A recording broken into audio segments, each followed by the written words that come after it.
Hi hello friends. இன்றைக்கி இந்த வீடியோவில் நம்ம என்ன பார்க்க போகிறோம் அப்படின்னு சொல்லிட்டு பார்த்தீங்கன்னா, சூப்பர் சிங்கர் சீசன் 11க்கு தமிழகம் கடந்து நிறைய தமிழர்கள் வாழ்கின்ற வெளிநாடுகள், இலங்கை, சிங்கப்பூர், இந்த மாதிரி தமிழர்கள் வாழ்கின்ற எல்லா பகுதிகளிலையுமே சூப்பர் சிங்கர் சீசன் 11க்கு கிடைக்கிற ஆதரவுகள் இவ்வளோதான் அப்படின்னு சொல்லிட்டு சொல்ல முடியாது. அந்த அளவுக்கு ஒரு ஹிட்டான ஷோனா அது நம்ம சூப்பர் சிங்கர் 11 தான். கிட்டத்தட்ட கொரோனா காலத்துக்கு முன்னாடியே சூப்பர் சிங்கர் நல்லபடியாக போயிட்டு இருந்தாலும், கொரோனாவுக்கு அப்புறமேலு சூப்பர் சிங்கர் 11 வந்து கிட்டத்தட்ட 40 வயது கடந்தவர்கள் கிட்ட பெற்றிருக்கிற இந்த வரவேற்பும் ஆதரவும் வந்து அளப்பரியது அப்படின்னு சொல்லிட்டு தான் சொல்லணும். இந்த நிலையில தான் ஜீ தமிழ்ல அதே சாராம்சத்தோட சரிகமப்பா அப்படின்னு சொல்லிட்டு ஒரு ஷோ வந்து போயிட்டு இருக்குது. குழந்தைகள் லிட்டில் சாம்ஸா இருக்கட்டும், இல்ல சீனியர் சீசனா இருக்கட்டும், ரெண்டுமே சக்சஸ்ஃபுல்லா போயிட்டு இருக்குது. அதுல கரெக்டா அந்த லாஸ்ட் சீசன்ல பார்ட்டிசிபேட் பண்ண நம்ம பவித்ராவுக்கு வந்து கிடைச்ச அங்கீகாரம் தான் இது வந்து சோஷியல் மீடியாவில் ரொம்பவும் ஒரு பேசு பொருளாக போச்சு. கொஞ்ச காலத்துக்கு முன்னாடி கணவனை இழந்து வாழ்க்கையோட விளிம்புக்கு தள்ளப்பட்ட அந்த நிர்கதியாக நிற்கிற அந்த பெண்ணுக்கு கிடைச்ச ஒரு அங்கீகாரம் அப்படிங்கிறது அவ்வளவு ஒரு யாருமே எதிர்பார்க்காத அளவுக்கு பிரமிப்பான ஒரு விஷயம். ஏன்னா விஜயகாந்த் சாரோட பசங்க அவங்களில் இருந்து நம்ம ஜிவி பிரகாஷ் சாரோட ஒய்ஃபான சைந்தவி, அதுக்கப்புறமேல நிறைய கெஸ்ட்டாக வந்த எல்லாருமே அவங்களுக்கு நிறைய பரிசு பொருட்களாக இருக்கட்டும், வாய்ப்புகளாக இருக்கட்டும், அதுவும் சைந்தவி ஒரு ப்ராமிஸே கொடுத்துருக்குறாங்க ஆன் ஸ்பாட் மேடையிலே. என்னன்னு சொல்லிட்டு பார்த்தீங்கன்னா, கண்டிப்பாக என்னுடைய கான்சர்ட்லையாக இருக்கட்டும், இல்லை நான் வந்து கமிட் ஆகிற படங்கள்லையாக இருக்கட்டும், உங்களை ஒரு பாடல் நான் பாட வைப்பேன் அப்படிங்கிறது உறுதி அப்படிங்கிற மாதிரி சொல்லியிருக்காங்க. ஏன்னா சைந்தவி சந்தித்த நிறைய விஷயங்களை தான் அதே விஷயங்களை தான் நம்ம பவித்ராவும் ஃபேஸ் பண்ணியிருக்காங்க. ஸோ சைந்தவி நார்மலாகவே கொஞ்சம் சாஃப்ட் ஹார்ட்டட் பர்சன் அப்படின்னு சொல்லிட்டு நமக்கு எல்லாமே தெரியும். ஏன்னா அவங்க பேசுகிறதே ரொம்ப பேசுகிறதுக்கும் பாடுறதுக்கும் வித்தியாசம் இருக்குது அப்படின்னு சொல்கிற அளவுக்கு அவங்களுக்கு அந்த இது இருக்கும். அவங்களுடைய குழந்தைய வந்து டிவோர்ஸ்க்கு அப்புறமேலே இவங்க தானே டேக் கேர் பண்ணிட்டு இருக்கிறாங்க. அதே மாதிரி பவித்ரா வந்து தன்னுடைய கணவரோட இழப்புக்கு அப்புறமேல அந்த குழந்தைய அவங்க தான் பார்த்து வளர்த்துட்டு வராங்க. அப்போது வந்து அந்த குழந்தைக்காக இருக்கட்டும், பவித்ராக்காக இருக்கட்டும், அவங்க கொடுத்த கிஃப்ட் வந்து எக்கச்சக்கம். அது மட்டும் இல்லாமல் உங்கள் குழந்தையோட எதிர்காலத்துக்கு நான் கேரண்டி அப்படின்னு சொல்லிட்டு ஆன் ஸ்பாட் மேடையிலேயே நிறைய அவங்களுக்கு பரிசு பொருட்களை ஆகட்டும், இல்லை ப்ராமிஸ் ஆகட்டும், இல்லை கான்சர்ட் வாய்ப்பாகட்டும் நிறைய வந்து சொல்லியிருக்கிறாங்க. ஏன்னா அது வந்து சைந்தவியோட பர்சனல் லைஃபோட கொஞ்சம் ஸ்ட்ராங்காக கனெக்ட் ஆனதுனால பவித்ரா மேலே அவங்களுக்கு வந்து ஒரு இனம் புரியாத ஒரு பாசம் வந்து ஏற்பட்டிருக்குது. அது வந்து அந்த சீசன் அப்போவே பேசு பொருளாக இருந்துச்சு. இந்த நிலையில தான் சரிகமப்பா லிட்டில் சாம்ப்ஸ் இப்போ போயிட்டு இருக்குது. அதில் வந்து நம்ம அபிஷேகாவோட புகழ் தான் இப்போ வந்து உச்சத்தில் இருக்குது. ஏன்னா அந்த ரவுண்டில் வின்னான குழந்தைங்களுக்கு கோல்டன் ஷவர் கொடுக்கறது வழக்கம். ஆனால் ஒரே பாட்டில் 2 தடவை கோல்டன் ஷவர் வாங்கினது மட்டும் கிடையாது. இது வரைக்கும் பார்ட்டிசிபேட் பண்ணல 6 ரவுண்டுலையுமே கோல்டன் ஷவர் வாங்கி வெளியே வந்தவங்க தான் நம்ம அபிஷேகா. அது மட்டும் இல்லாமல் பாண்டியராஜன் சார் வந்து போதும் நிறுத்துமா, இதுக்கு மேலே நீ பாடனா நான் எழுந்து வந்து அழுதுருவேன் அப்படின்னு சொன்னதாக இருக்கட்டும், அதெல்லாம் சோஷியல் மீடியாவில் ரொம்ப வைரலாக போயிடுச்சு.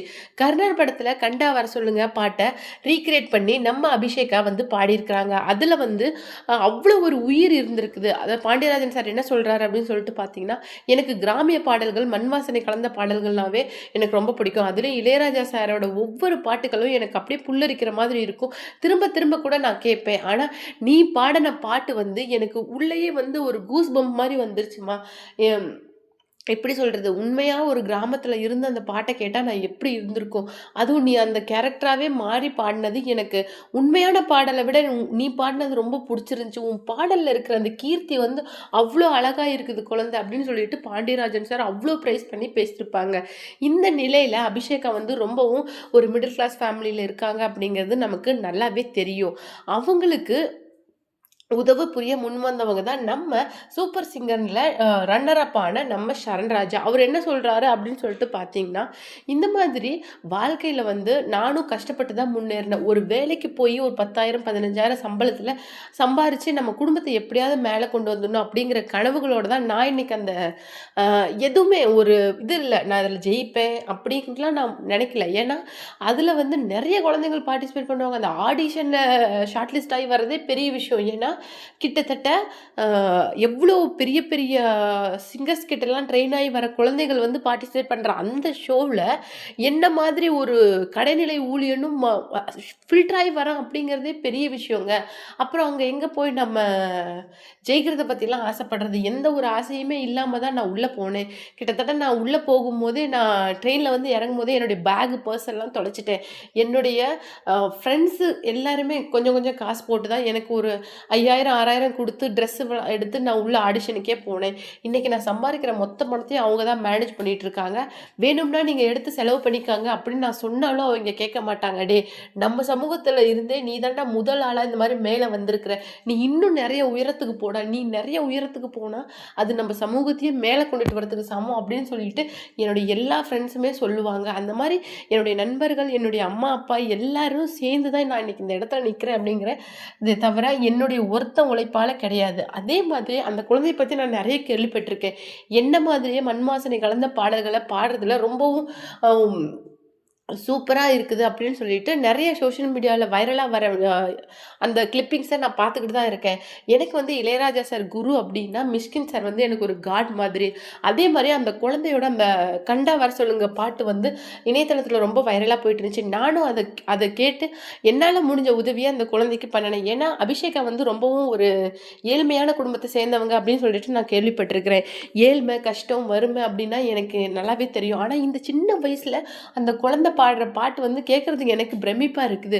இந்த மாதிரி ஒரு சிங்கர் வந்து இன்னொரு சிங்கரை புகழ்ந்து பேசுகிறதெல்லாம் நம்ம இந்த மாதிரி இடத்துல தான் பார்க்க முடியும். ஏன்னா நார்மலாகவே ஒருத்தர் இன்னொருத்தரை புகழ்ந்து பேச மாட்டாங்க. அதுக்கு நிறைய பெருந்தன்மை வேணும். அது வந்து நம்ம சரண்ராஜா கிட்ட இருக்குது. அந்த குழந்தைய தூக்கி விடணுங்கிற எண்ணம் வந்து அவருக்கு வந்ததே வந்து ஒரு பிரமிப்பான ஒரு விஷயம்தான். ஏன்னா அதில் என்ன சொல்கிறாங்க அப்படின்னு சொல்லிட்டு பார்த்தீங்கன்னா, நான் வந்து அந்த குழந்தையோட கல்வி செலவாகட்டும், இதுக்கு மேலே எந்த செலவாகட்டும் அதை நான் ஏற்றுக்கிறேன்.